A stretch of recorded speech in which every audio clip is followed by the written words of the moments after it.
जगाच्या पाठीवरती काही माणसं असतात की ज्यांचं जगणं आणि ज्यांचं मरणं आपल्या उद्धाराबरोबरच प्राणी मात्रांच्या कल्याणासाठी, मानवजातीला प्रेरणा देण्यासाठी त्यांचं जगणं आणि त्यांचं मरणं असतं.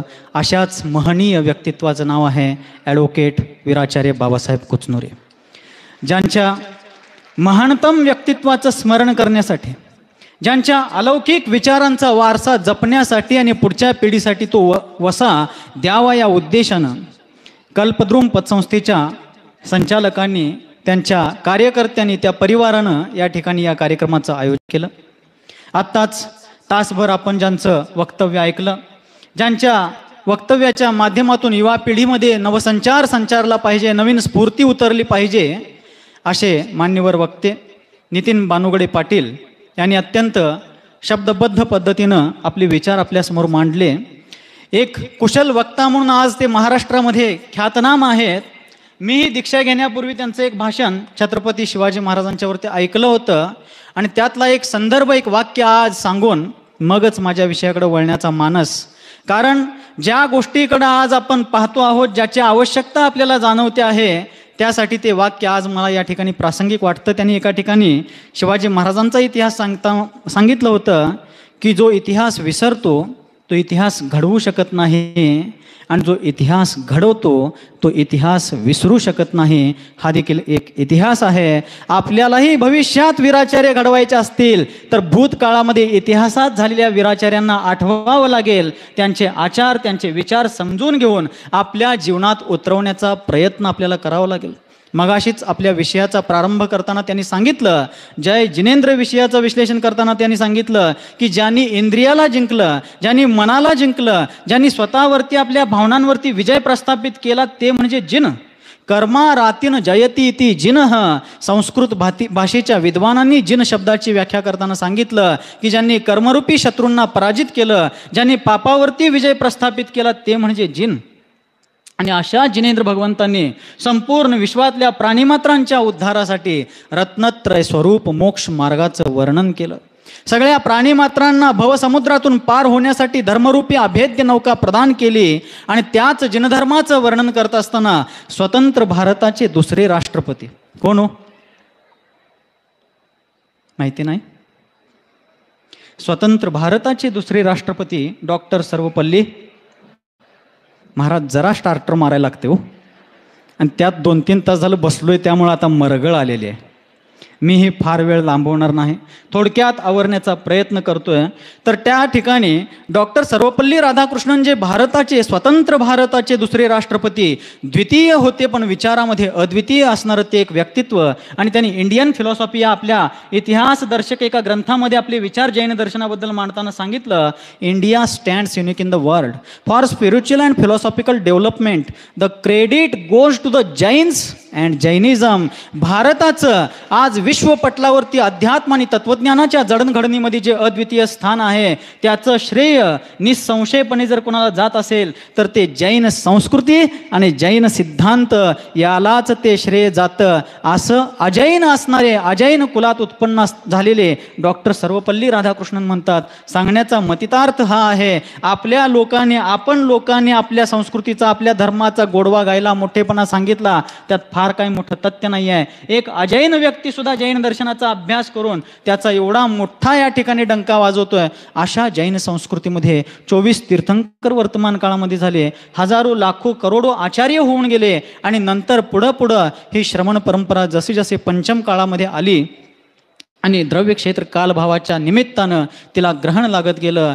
आणि तदनंतर 20व्या शतकामध्ये प्रथमाचार्य चारित्र्य चक्रवर्ती आचार्य भगवान श्री शांतीसागरजी महाराजांनी जर्जर झालेल्या मुनिपरंपरेला जीर्णोद्धार करण्याचा विडा उचलला. त्यांनी या श्रमण संस्कृतीला बळ दिलं आणि त्याच परंपरेमध्ये पुढं गुरुदेव समंतभद्रजी महाराज आचार्य शांतीसागरजी महाराजांचे शिष्य झाले. 1933 साली आचार्य महाराजांचा चातुर्मास ज्यावेळेला राजस्थानच्या ब्यावर धर्मनगरीमध्ये होता त्यावेळेला देवचंद शहा यांनी त्या ठिकाणी क्षुल्लक दीक्षा घेतली. त्यांचं नामकरण झालं क्षुल्लक समंतभद्रजी महाराज. आणि तिथून पुढे येऊन त्यांनी महाराष्ट्रामध्ये 1934 साली कुंभोज बाहू बाहुबलीला गुरुकुलाची स्थापना झाली. आणि आज ज्यांच्या जीवनचरित्राची चर्चा आपण करणार आहोत त्यांनी त्या गुरुकुलामध्ये धर्मध्यानाचे धर्मपुरुषार्थाचा धडा घेतला आणि त्यांनी आमच्या नवपिढीला तोच धर्मदीप आपल्या जीवनामध्ये प्रज्वलित करण्याची प्रेरणा दिली. ते वीराचार्य बाबासाहेब कुचनुरे. अशी ही दिव्य भव्य अलौकिक महान धर्मपरंपरा. ॲडव्होकेट वीराचार्य बाबासाहेब कुचनुरे यांचा जन्म 18 ऑक्टोंबर 1954 रोजी त्यांच्या मामांच्या गावी कर्नाटकातल्या बेळगाव जिल्ह्याच्या अथणी तालुक्यामध्ये दरूर या गावी. कुठल्या गावी ऐका लागलाय? कानानं ऐका लागलाय का ध्यानानं? कर्नाटकामध्ये बेळगाव जिल्ह्यातल्या अथणी तालुक्यामध्ये दरूर गावी मामाच्या गावामध्ये त्यांचा जन्म 18 ऑक्टोंबर 1954 साली झाला.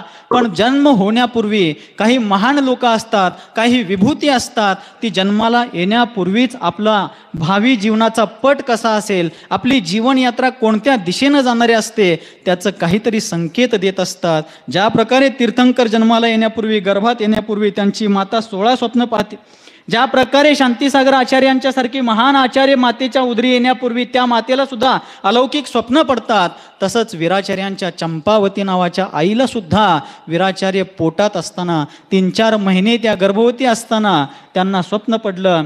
त्यांच्या स्वप्नामध्ये ऐरावत हत्तीचं आगमन होत असताना दिसलं. त्या स्वप्नावरून आपण संकेत समजून घेऊ शकतो. ज्या प्रकारे तीर्थंकरांच्या पंचकल्याणकाला संपन्न करण्यासाठी स्वर्गाच्या पायऱ्या उतरून सौधर्मेंद्रादी देवलोक मध्यलोकामध्ये येतात, तसंच समाजसेवेच्या ऐरावत हत्तीवरती बसलेला एक नररत्न चंपावतीच्या उदरी जन्माला येणार आहे. हा संकेत जन्माला यायच्या अगोदरच वीराचार्यांनी दिला होता. आणि मग पुढे जाऊन 18 ऑक्टोंबर रोजी त्यांचा जन्म झाला. बालपणी बालक्रीडा करत करत ते लहानाचे मोठे झाले. प्राथमिक शाळा त्यांनी गणेशवाडीच्या जिल्हा परिषद शाळेमध्ये शिकली. आणि पुढं ज्याच्या पुण्याचा प्रबल उदय असतो त्याला जे जे त्याच्या जीवनाला घडवणारं असतं ते मिळत जातं. त्यांच्या ज्येष्ठ बंधूंना त्यांच्या वडिलांनी बाहुबलीला घातलं होतं, पण त्या ज्येष्ठ बंधूंचं मन बाहुबलीत रमलं नाही, ते पळून घराकडे आले. परंतु वीराचार्यांचे भाव झाले, बाबासाहेबांचे 3री-4थीच्या वयात असणाऱ्या बाबासाहेबांचे विचार झाले आणि वडिलांना त्यांनी सांगितलं की बाबा मला बाहुबलीला शिकायचं आहे. वडिलांनी म्हटलं अरे एकट्याला घातलं होतं, त्यानं काय केलंय ते मी बघितलंय, तुला कशाला घालू. त्यावेळेला त्यांनी आपल्या मळ्यात दारात अंगणात उभ्या असलेल्या आंब्याच्या झाडाकडे बोट करून दाखवलं, बाबा एक आंबा गळून खाली पडला म्हणजे सगळेच गळून पडतील असं नाही. दादा ते गुरुकुल सोडून आलाय म्हणजे मी पण सोडून येईन असं नाही. मला गुरुकुलात घाला, मला गुरुदेवांच्या छत्रछायेखाली शिकायचं आहे. आणि वडिलांनी त्यांचे विचार बालपणामध्ये असणारे परिपक्व विचार पाहून आपल्या मुलाला बाहुबलीला घातलं. आणि बाहुबलीच्या गुरुकुलामध्ये गुरुदेव समंत बद्रजी महाराजांच्या सारख्या महान शिल्पकाराच्या हाताखाली हे महान रत्न कोंदण घेऊ लागलं, त्याला पैलू पाडू लागले. आणि त्यानंतर 10वी पर्यंत अत्यंत चांगल्या प्रकारे त्यांनी धर्मनीतीचे धडे घेतले. शालेय शिक्षण सुद्धा ग्रहण केलं. आणि पुढं जाऊन कॉलेजचं शिक्षण त्यांनी याच जयसिंगपूर नगरीमध्ये घेतलं. आणि लॉचं शिक्षण, कायद्याचं शिक्षण, नीतीचं शिक्षण कोल्हापूरच्या लॉ कॉलेजमध्ये घेतलं. आणि पुढं वकिलीमध्ये पास झाल्यानंतर सांगली बोर्डिंगमध्ये राहून त्यांनी आपलं करिअर चालू केलं. पण ज्याचं व्यक्तिमत्व स्वतःच्या स्वार्थासाठी नव्हे तर परमार्थासाठी समर्पित आहे, तो कुठल्या तरी विहिरीमध्ये स्वतःचं विश्व निर्माण करू पाहत नाही. वीराचार्य वकिलीचं काम करत असताना देखील समाजामध्ये तळागाळामध्ये असलेल्या लोकांची परिस्थिती समजून घेत होते, त्याचं आकलन त्यांना होत होतं. आणि त्याचबरोबर त्यावेळी असणारे जे गोरगरीब शेतकरी आहेत, शेतमजूर आहेत, किसान आहेत, अन्यही तळागाळातले लोक आहेत, गोरगरीब आहेत, त्यांची होणारी परिस्थिती, त्यांना कायद्याचं नसणारं ज्ञान, त्या ज्ञानाअभावी त्यांची होणारी फसवणूक आणि त्यामुळं होणारे त्यांच्या जीवनाची ससे होलपट, ह्या सगळ्या गोष्टींना पाहून वीराचार्य बाबासाहेब कुचनुरे, अजून त्यावेळेला वीराचार्य सुद्धा झाले नव्हते, बाबासाहेब कुचनुरे या सामान्य नामाभिधानानं ते समाजामध्ये थोड्याफार लोकांच्याद्वारे ओळखले जात होते. पण त्यांच्यातला माणूस कुठंतरी जागा होत चालला होता, त्यांच्यातली संवेदनशीलता कुठंतरी उमलत चालली होती. आणि त्यावेळी त्यांनी सांगलीचे प्रसिद्ध वकील SS पाटील नावाचे त्यांच्या हाताखाली काम चालू केलं. आणि काम करता करता त्यांनी शेतकऱ्यांना त्यांच्या हक्काचं, त्यांच्या अधिकाराचं काय आहे याचा परिचय करून देऊ लागले. शेतकऱ्यांना योग्य प्रकारे न्यायालयामध्ये आपली बाजू मांडण्याची प्रेरणा देऊ लागले. त्यांना योग्य प्रकारे कायद्याच्या चौकटीनं पुढे जाऊन आपल्या हक्काचं, आपल्या अधिकाराचं मिळवण्याची त्यांना प्रेरणा देऊ लागले. आणि त्याचबरोबर त्यांच्या नजरेमध्ये येऊ लागलं की शेतकऱ्यांची पोरं शिक्षणाच्या अभावी, बेरोजगारीच्या निमित्तानं व्यसनाधीनतेकडे वळत चाललेले आहेत. आमची पोरं कुठंतरी दुराचाराच्या खाईमध्ये, दुराचाराच्या दरीमध्ये लोटत चाललेले आहेत. हे जेव्हा वीराचार्यांच्या लक्षात आलं, त्यावेळी त्यांनी या युवा पिढीसाठी काहीतरी आपण केलं पाहिजे अशी प्रतिज्ञा केली. आणि हे सगळं करत असताना गुरुकुलामध्ये बाहुबली ब्रह्मचर्य आश्रमामध्ये शिकलेले संस्कार कुठंतरी त्यांना खुणावत होते, प्रेरित करत होते. आणि त्याच वेळी त्यांच्या हाती महामहिम चारित्र्य चक्रवर्ती आचार्य भगवान श्री शांतीसागरजी महाराजांचं जीवनचरित्र अर्थात चारित्र्य चक्रवर्ती हा ग्रंथ सापडला. कोणी वाचलाय का हो? आपण किती जणांनी वाचलाय? 1, 2, 2.5, पावणे 3. त्यांचा नावाचा जय जयकार करताना आमचा गळा वाळून येतो. पण त्यांच्या जीवनचरित्राला वाचायला मात्र आम्हाला सवड नाही. या का महाराज? ना मग सैक सवडीला नाही. कुठंतरी आपण आपल्या जीवनामध्ये अशा महापुरुषांच्या जीवनचरित्राला पाहण्याचा प्रयत्न करूया, त्यातून प्रेरणा घेऊया. आणि ज्यावेळेला वीराचार्यांनी चारित्र्य चक्रवर्ती हा ग्रंथ वाचला आणि त्यांच्या लक्षात आलं, रोज प्रॅक्टिस करत असताना सुद्धा, वकिली करत असताना सुद्धा त्यांना कुठंतरी जाणवत होतं, पण तो ग्रंथ वाचताना ती भावना प्रकर्षानं वर येऊ लागली. आणि त्यांनी मनामध्ये ठरवलं की वकिली करत असताना इच्छा नसताना देखील आपल्याला कुठंतरी खोटं बोलावं लागतं, कुठंतरी अन्यायाच्या बाजूमध्ये सुद्धा आपल्याला ना इलाजास्तव कुठंतरी सहभाग घ्यावा लागतो. आणि म्हणून हे पापच नको म्हणून भरामध्ये येत चाललेली त्यांची वकिली, अल्पावधीमध्ये सर्वत्र चांगले वकील म्हणून, गरिबांची साथ देणारे, पैसे नसणाऱ्यांची मदत करणारे वकील म्हणून नावारूपाला येत असताना सुद्धा त्यांनी वकिली सोडून दिली आणि सामाजिक चळवळीमध्ये, व्यसनमुक्तीच्या कार्यामध्ये, शाकाहाराच्या उद्धारामध्ये आणि अन्य अशाच धार्मिक गोष्टींच्या प्रभावनेमध्ये त्यांनी आपलं जीवन झोकून दिलं. आज स्वतःच्या स्वार्थासाठी धर्माला विकायला निघालेली माणसं सुद्धा आपल्याला मिळू शकतात, आपल्याला आढळू शकतात. परंतु धर्म, समाज, संस्कृती, सिद्धांत, संघ या सर्वांच्यासाठी आपलं जीवन पणाला लावणारी माणसं फार विरळ.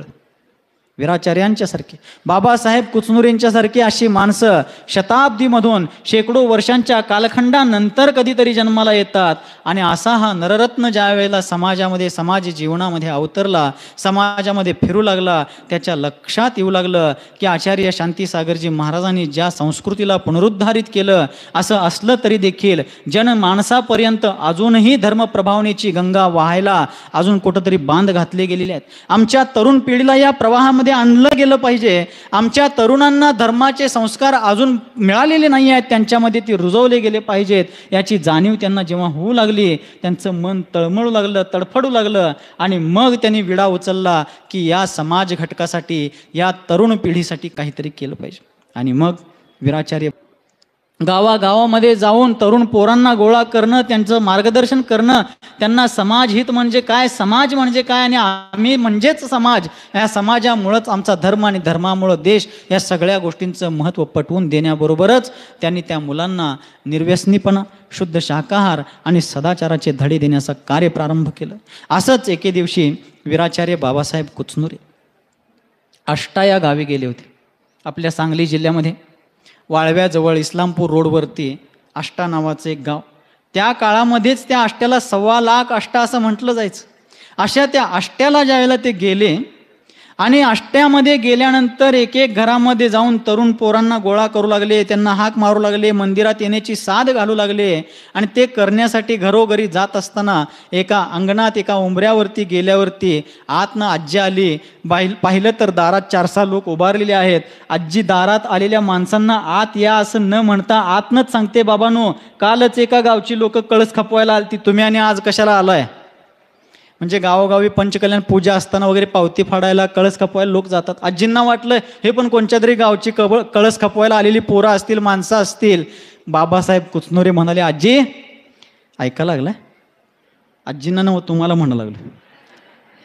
कुचनुरे सर म्हणाले, आजी आम्ही कळस खपवायला आलो नाही, तुमच्या घरात आळस करत पडलेल्या पोराला समाजाचा कळस बनवण्यासाठी या ठिकाणी आलोय, पाठवा तुमच्या नातवाला. उमरा आणि उमरा झिजवून वीराचार्यांनी घराघरातनं गावागावातनं गल्ली गल्लीतनं पोरं गोळा केली आणि वर्ष 2 वर्षामध्येच हजारो युवकांची सेना, वीर जवानांची सेना वीराचार्यांनी तयार केली. ज्या गोष्टी थोरा मोठ्यांना दशकानुदशके काम करून जमल्या नव्हत्या, वीराचार्यांनी वर्षभरातच केला. याचा अर्थ पूर्वी प्रयत्न करणाऱ्यांचं काहीच महत्त्व नाही असं बिलकुल नाही. ज्यांनी ज्यांनी जे जे सत्कार्य केलेलं आहे त्यांचं प्रत्येक कार्य प्रशंसनीय आहे. पण वीराचार्य बाबासाहेब कुचनुरे एक लाघवी व्यक्तिमत्व, एक चुंबकीय व्यक्तिमत्व. पण ते चुंबकीय व्यक्तिमत्व नेमकं होतं कसं? पूजनीय धर्मसागरजी महाराज आमच्या संघाचे वडीलधारे मुनी की ज्यांनी वीराचार्य बाबासाहेब कुचनुरेंच्या खांद्याला खांदा भिडवून गृहस्थाश्रमामध्ये असताना 8-9 वर्ष सदैव रात्रंदिवस सावलीसारखं त्यांच्यासोबत अनेक इतर कार्यकर्त्यांच्या सोबत राहून काम केलं. अशा धर्मसागरजी महाराजांच्याकडून आमचे समाधिस्थ मुनिवर श्री शांतीसागरजी महाराज असतील, समडोळीचे बापू ढोले असतील, राजगोंडा पाटील, अशा अनेक गावोगावच्या कार्यकर्त्यांच्याकडून, त्यांच्या वेळी त्यांच्यासोबत सावलीसारखं फिरणाऱ्या लोकांच्याकडून वीराचार्यांचं जीवन ऐकण्याचं, समजून घेण्याचं मला एक भाग्य लाभलं. परंतु माझ्या पुण्याचा अभाव होता, क्षीणता होती की मला त्या व्यक्तित्वाला कधी भेटण्याचा प्रसंगच आला नाही. कारण त्यांच्या मृत्यूच्या 1 वर्ष 4 महिन्यानंतर मी जन्माला आलो. भेटणार कसा? संपर्काने संगती लाभणार कशी? परंतु मोठ्या माणसांना भेटलो जरी नसेल, एखाद्या मुलाचा जन्म सूर्य मावळल्यानंतर जरी झाला तरी अंधार होण्यापूर्वीचा प्रकाश सुद्धा त्याला दुसऱ्या दिवशीची वाट दाखवू शकतो. तसं वीराचार्यांना मी जरी पाहिलो नसलो तरी ज्या बोर्डिंगला त्यांनी कर्मभूमी बनवली त्याच बोर्डिंगमधून माझ्या गुरुदेवांनी, सन्मती सागरजी महाराजांनी या क्षेत्रात येण्याच्या माझ्या मार्गाचा दरवाजा 2006च्या चातुर्मासामध्ये खुला केला. त्याच बोर्डिंगच्या चातुर्मासपासून मी या मार्गात आलो. काहीतरी संयोगाची गोष्ट आहे. तर ज्या वेळेला वीराचार्य बाबासाहेब कुचनुरे सांगली बोर्डिंगमध्ये राहायचे, विद्यार्थी दशेमध्ये बाहुबलीत शिकल्यानंतर, वकिली सोडल्यानंतर जेव्हा ते बोर्डिंगमध्ये राहू लागले, सामाजिक काम करू लागले आणि बोर्डिंगमध्ये शिकणाऱ्या मुलांना समाजकार्याची चळवळ शिकवू लागले, त्यावेळेला मुलांना लवकर उठण्याची प्रेरणा द्यायची, प्रार्थनेसाठी बोलवायचे. भगवंतांचं दर्शन, जिनदर्शनाची महिमा काय? जैनत्वाचं पहिलं लक्षण जिनदर्शन आहे. रात्री भोजनाचा त्याग करणे, जल गाळलेलं पाणी पिणं, या सगळ्या मौलिक आणि प्राथमिक गोष्टी शिकवू लागले. पण तरुण पोरं, दिवसभर शाळा शिकलेली, कॉलेज केलेली पोरं पहाटे लवकर उठत नव्हती. म्हणून वीराचार्यांनी कधीही त्यांच्या तोंडावर पाणी शिंपडलं? तुम्ही तुमच्या पोरांच्या तोंडावर पाणी शिंपडताय की नाही? वीराचार्य बाबासाहेब कुचनुरेंनी कधीही पोरांच्या तोंडावर पाणी शिंपडून त्यांना उठवलं नाही. बोर्डिंगमध्येच नव्हे, कुठल्याही पूजेला, कुठल्याही सल्लेगणीच्या कार्यासाठी स्वयंसेवक म्हणून पोरांना घेऊन गेले तर तिथं त्या पोरांच्या तोंडावर पाणी शिंपडून उठवलं नाही. तर सकाळच्या वेळी पोरांच्या खोलीमध्ये जायचे, एक हाक मारल्यावर ते उठले नाहीत पोरं तर त्यांच्या पायाजवळ बसून त्यांचे पाय दाबायला लागायचे. मोठ्या माणसांच्या कल्पना पण मोठ्याच असतात. आणि वीराचार्य त्या पोरांचे पाय दाबायचे. पाय दाबले गेल्याबरोबर पोरं ओळखायचे, अरे सर आलेत. ज्यांचे पाय आम्ही आमच्या मस्तकावरती धारण केले पाहिजे, ज्याने आमच्या जीवनाला खऱ्या अर्थानं माणुसकीचा कोंदण दिलं, तो माणूस माझा पाय दाबतोय, या संकोचानं पोरं चटकन उठून बसायचे. लगेच त्यांच्या हाकेसरशी प्रार्थनेला यायची, अभिषेकला यायची, पूजेला यायची. असं धर्मसागरजी महाराजांनी सांगितलं. आणखीन एक प्रसंग की सर ज्या वेळेला बोर्डिंगमध्ये होती, मोठी माणसं मोठी का होतात? एखादा नेता, आता नेता शब्दाचा अर्थ या ठिकाणी आपण मंचवरती सुद्धा आपल्या समाजाचे अनेक प्रतिष्ठित नेते बसलेले आहेत, पण नेताचा अर्थ फक्त राजकीय क्षेत्रातला व्यक्तीच असा होत नाही. नेता शब्दाचा अर्थ नेणारा. काय करणारा? नेणारा.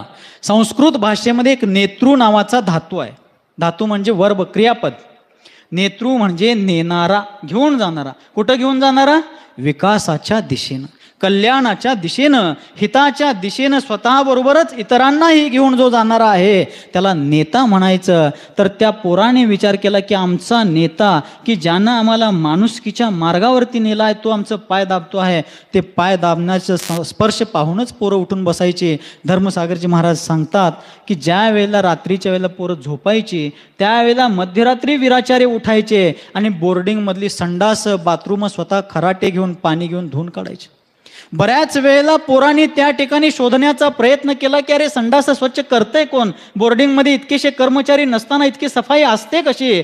त्या वेळेला फार शोधूनही सापडलं नाही. पण योगायोगानं एके दिवशी रात्रीच्या वेळेला आजारी असणारा एक मुलगा अवेळीच आपल्या मलमूत्र विसर्जनाच्या क्रियेसाठी उठला आणि त्याच्या निदर्शनास आलं की ज्या माणसानं आमचं नेतृत्व केलं पाहिजे, ज्याचे पाय आम्ही धुतले पाहिजेत, तो आमची संडास धुतोय, तो आमच्या शौचालयांची सफाई करतोय. आज मला नेता या शब्दाला पकडून सांगायचं आहे, कृपया कोणीही गैरसमज करून घेऊ नये. इथं राजकीय अथवा अन्य कोणताही संदर्भ नाही आहे. नेता म्हणजे नेणारा.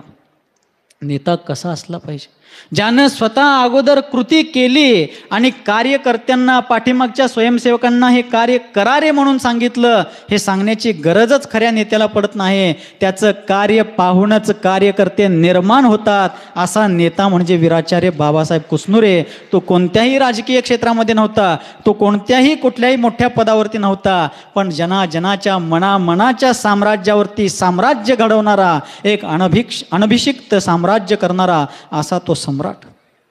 असे वीराचार्य बाबासाहेब कुचनुरे ज्या वेळेला गावोगावी फिरू लागले, चळवळ चालू केली, पोरांना गोळा करू लागले, स्वच्छतेची मोहीम, वृक्षारोपणाची मोहीम, साधू संतांच्या सेवेतलं काम उरकायचं, शाखेचं स्थापना करायचं काम उरकायचं, शाखेचं स्थापना करायची, स्वयंसेवकांचं नोंद घ्यायची, त्यांच्या स्वाक्षऱ्या घ्यायचं, त्यांना समाज कार्य घडवण्याची प्रेरणा द्यायची, तिथून परत बोर्डिंगला यायचं. पण हे सगळं करत असताना त्यांना किती हाल सोसावे लागले. त्या इतिहासाकडे पाहिलं तर संवेदनशील माणसाच्या पोटामध्ये पीळ पडल्याशिवाय राहणार नाही. धर्मसागरजी महाराज वगैरे त्यांच्यासोबत काम केलेली लोक सांगतात की ज्या वेळेला बाबासाहेब कुचनुरे बोर्डिंगवरून एखाद्या गावात जायचे, लोक साधी भोळी होती, फारसं त्यावेळेला प्रासंगिकता, समयसूचकता लोकांच्या मध्ये बऱ्याच वेळेला असायचं नाही. आणि बाबासाहेब कुचनुरे ज्या वेळेला एखाद्या गावात पहिलाच सूचना करून पोचायची की आज तुमच्या गावात आम्ही शाखा नोंदणीसाठी येणार आहोत, स्वयंसेवकांना घेण्यासाठी येणार आहोत, कोणत्याही कामासाठी येणार आहोत,